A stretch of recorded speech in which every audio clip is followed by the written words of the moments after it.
Bismillahirrahmanirrahim. Assalamualaikum warahmatullahi wabarakatuh. Ibarat Allah yang kami muliakan, menurut BMKG Indonesia dan juga para pakar gempa dari luar negeri mengatakan Indonesia punya peluang mengalami gempa, apalagi Jawa yang memiliki 2 sesar raksasa di Jawa ini, termasuk di Jabodetabek sampai ke Cirebon, kemudian di daerah Jawa Timur termasuk Jogja, itu ada sesar yang sangat besar, ditambah beberapa sesar lainnya. Ini kalau terjadi gempa yang dahsyat, diperkirakan sampai 9,5 skala Richter. Akan seperti apa nasib kita ke depan? Allahu a'lam. Kita hanya berdoa dan berharap semoga tidak, semoga tidak. Saya juga berharap demikian dan kita aminkan bersama-sama. Mari, amin ya rabbana amin. Kulali, seorang pakar gempa Australia, baru saja menyampaikan bahwa dari Selat Sunda sana, dari Pandeglang, ada potensi gempa di dataran dangkal. Dan ini yang paling dikhawatirkan, Pak. Ini bisa menimbulkan tsunami setinggi 57 meter. Tsunami ini akan mengejar sampai seluruh Banten sampai ke Jakarta. Kalau 57 dari sana sampai Jakartanya sisanya 15 meter ketinggiannya. Apapun itu kita aminkan lagi, semoga tidak pernah terjadi. Amin. Tapi mereka bicara bukan orang-orang bodoh. Mereka adalah pakar dan ahli. Ketika mereka memperingatkan, maka layak untuk kita mengambil kesiagaan. Saya hanya sarankan pada kita, yang mampu menghentikan bencana yang sudah diprediksi perkiraannya hanyalah Allah Subhanahu wa taala. Kalau begitu, ambil cara bagaimana Allah bisa mengalihkan atau menghentikan rencana bencana yang akan terjadi itu. Caranya gimana? Nabi sudah kasih tunjuk kepada kita. Pertama, lakukan taubat massal. Indonesia harus bertaubat. Dari apa bertaubat? Indonesia harus umumkan taubat ini kepada Allah Subhanahu wa taala, pemerintahnya, ulamanya, ya. Apa yang harus masyarakatnya diajak? Yang diajak taubat itu adalah negara Indonesia ini dengan rakyatnya. Satu, hentikan menzalimi para alim ulama. Gus Nur hari Kamis tanggal 27 Oktober, dia menerima hari Kamis itu surat panggilan. Statusnya sebagai tersangka. Gus Nur menyampaikan dalam bentuk video, dia sampaikan, silakan laporkanlah. Sekarang saya sudah tersangka. Paling-paling saya hanya ditangkap, dipenjarakan. Atau mungkin bisa jadi saya dibunuh. Terserah kalian mau buat apa. Saya tidak ada takut. Tapi ingat oleh kalian, Allah Maha bangun. Allah Maha membalas. Allah Maha hidup. Allah pasti akan melakukan apa yang akan dilakukannya kepada kalian. Catat oleh kalian katanya. Mulai jam ini, dari detik ini juga, kalian catat semua. Kalian akan menyaksikan hal-hal yang tidak pernah kalian inginkan selama ini.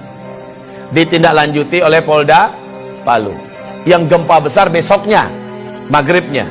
Jadi hanya selang 24 jam terjadi gempa besar di Palu sana.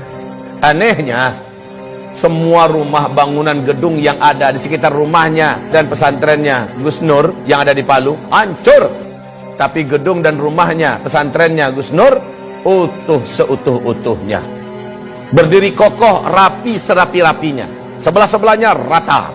Masya Allah, Allah kasih lihat. Bahkan kantor Polda yang ada pun tenggelam oleh tsunami. Tidak sedikit jumlah para aparat yang sampai hari ini belum ketemu. Ya Rabb, jangan sakiti ulama. Saya sudah sampaikan kepada pemerintah negeri Republik Indonesia tercinta ini. Anda berutang ke sana kemari dengan harga dan angka yang sudah sangat gila-gilaan. Dan ini membahayakan untuk NKRI ke depan. Sekarang mau Anda tambah hutang berapa? Silahkan tambah. Anda bangun di sana sini. Tapi dengan perilaku Anda menyakiti para alim ulama. Mereka wali-wali Allah di muka bumi ini. Mereka kekasih-kekasih Allah di muka bumi. Allah ratakan semua. Allah habisi semua yang kalian bangun. Bahkan nyawa kalian pun tidak akan terselamatkan. Ingat ini baik-baik, wahai para penguasa. Anda tak lama berkuasa, hidup Anda juga tidak lama di muka bumi ini. Jika para alim ulama tidak Anda perlakukan dengan mulia. Ibarat Allah yang kami muliakan, tidak ada rezim yang ada dalam sejarah lalu menentang para pembawa-pembawa dakwah, melainkan rezim itu akan berakhir dengan tragis.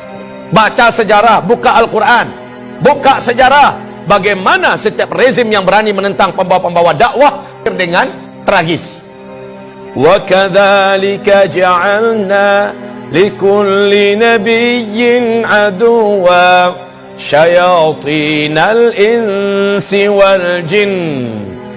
Musuh-musuh dakwah ini adalah setan-setan manusia dan setan-setan jin. Demikian Allah firmankan, yuhi ba'duhum ba'da zukhrufal qawli ghurura. Konspirasi mereka sesama mereka saling rapat dan akrab dalam rangka memadamkan dakwah, tapi pada ujungnya qul ja'al haqq wa zahaqal batil. Kalau kebenaran sudah datang, kalau kebenaran sudah diusung dan dibawa, diperjuangkan, yang batil pasti akan enyah. Apa yang kurang dari Firaun? Puncuk dan puncak kekuasaan-kekuatan saat itu di tangannya. Negara-negara mana yang tidak takut dengan kekuasaan yang dimiliki oleh Firaun? Kekuasaan yang luas, bala tentara yang banyak, persenjataan yang hebat, media semuanya di tangannya, semua kekayaan ada di tangannya. Kurang apa Firaun? Dan Musa hanya seorang pendakwah biasa. Musa dengan pendampingnya Harun, Bani Israel orang-orang rakyat biasa, tapi mereka bersama Allah yang Maha Perkasa. Ketika semakin zalim Firaun kepada Musa dengan fitnah yang bermacam-macam, dengan cara yang bermacam-macam untuk menghabisi Musa, akhirnya Firaunlah yang habis. Bala tentaranya habis, lumpuh semua. Bukan sekedar lumpuh, mati semuanya. Ditenggelamkan oleh Allah dalam Laut Merah. Kisah Firaun ini terulang abad demi abad, terus terulang dan berulang. Namrus sebelumnya, Ibrahim yang disasar. Namrus habis, dihabisi bala tentaranya oleh Allah hanya dengan tentara kecilnya berupa lalat. Namrus pun sekarat mampus. Bala tentaranya hebat-hebat, kekuasaannya yang hebat, semuanya habis oleh Allah Subhanahu wa taala ketika menyakiti wali Allah di muka bumi, yaitu Ibrahim alaihis salam, Nabiullah dan Rasul Allah, Abul Anbiya Ibrahim alaihis salam. Nabi Muhammad disakiti oleh Abu Jahal, Abu Lahab. Di Mekah dia petentang-petenteng ke sana kemari seolah dunia miliknya, membangun koalisi dan jaringan internasional kemana-mana dalam rangka menyakiti Nabi Muhammad, menyakiti para sahabat. Habis mereka dibuat oleh Allah Subhanahu wa taala. Maka rezim manapun di muka bumi ini, kalau sudah berhadapan dengan dakwah ilallah, berhadapan dengan ahli-ahli dakwah, para alim ulama, pembawa dakwah, pembawa kebenaran, Allah pasti akan tetapkan in lan tajida li sunnatillahi tabdila. Tidak akan didapatkan sunnatullah itu bisa berubah, tidak akan pernah berubah. Sunnatullah itu tetap akan terulang. Saya tidak tahu omongan ini akan sampai tidak ke telinga para pemimpin dan berkuasa yang sedang memimpin di Indonesia. Saya tidak ingin para pemimpin yang ada, rejim yang ada berakhir tragis. Tugas saya hanya sekedar menyampaikan. Saya tidak punya wewenang apa-apa dalam menurunkan azab. Saya tidak menginginkan azab turun ke Indonesia ini. Saya ingin pemimpin kita memimpin dengan baik dan benar. Roda kepemimpinan pemerintah berjalan dengan baik dan benar. Masyarakat hidup dengan makmur, sejahtera, tertanggulangi masalah-masalah berat kehidupan mereka. Agama juga terjaga dan terawat. Maka baldatun thayyibatun wa rabbun ghafur terwujud. Ini yang saya mau. Tapi ketika yang dilakukan kebalikan daripada itu, maka inilah firman Allah Subhanahu wa taala di surat Al-A'raf ayat yang ke-96, walau anna ahlal qura amanu wattaqau lafatahna alaihim barakatim minas sama' wal ard walakin kadzabu fa akhadnahum bima kanu yaksibun. Kalaulah suatu negara, suatu bangsa, penduduknya benar imannya kepada Allah dan mereka melaksanakan perintah-perintah Allah, meninggalkan larangan-larangan Allah dan Rasulnya, la fatahna alaihim barakatim minas sama'i wal ard, pasti kami bukakan selebar-lebarnya pintu-pintu barakah dan kebaikan dari langit dan juga yang keluar dari bumi. Walakin, tetapi sayang, kadzabu, mereka mendustakan, mereka melawan dan menentang. Fa'akhadnahum bima kanu yaksibun, kami siksa mereka. Fa'akhadnahum bima kanu yaksibun. Kapan siksaan itu? Apa amina ahlul qura ayatiyahum ba'suna bayata wa hum naimun?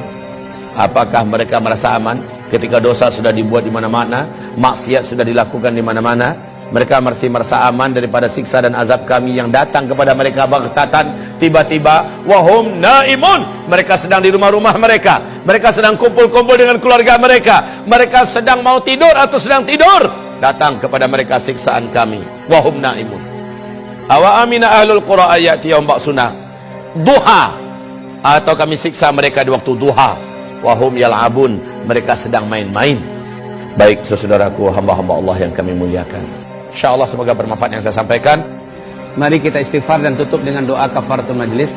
Astaghfirullah, astaghfirullah, astaghfirullah. Subhanakallahumma wa bihamdika asyhadu an la ilaha illa anta astaghfiruka wa atubu ilaik. Wassalamualaikum warahmatullahi wabarakatuh.